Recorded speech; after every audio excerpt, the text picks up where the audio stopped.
Good morning everyone! It's our family vlogs. Short video lang po tayo, no? Napakagandang barya guys, no?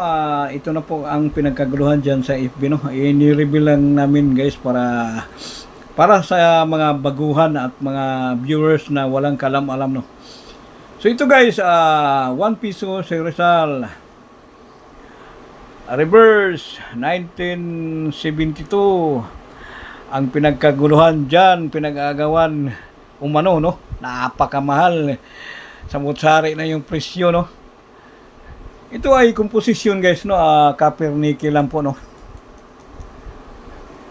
So wala pong halong ginto, walang halong pilak, no? Yun, mga ganitong klaseng piso, daming bumibili guys, no? 5,000 to 10,000 na. Yan, piso, milyones. Yan.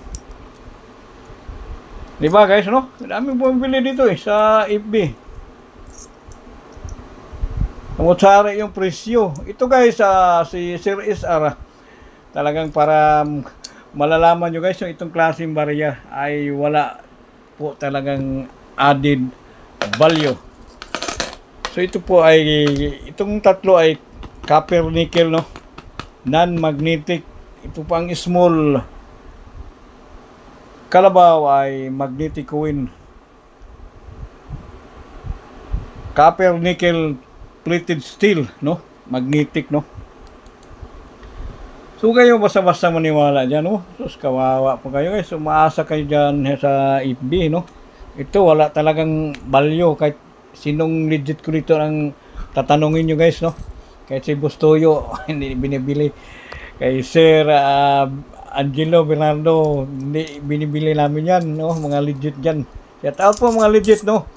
Si SR nagbibigay lang po ng magandang impormasyon para sa mga walang alam, no?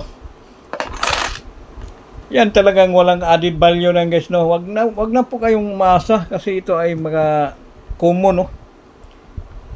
Ito po ang hawak namin na 1 piso, talagang binibili ng mga legit collector.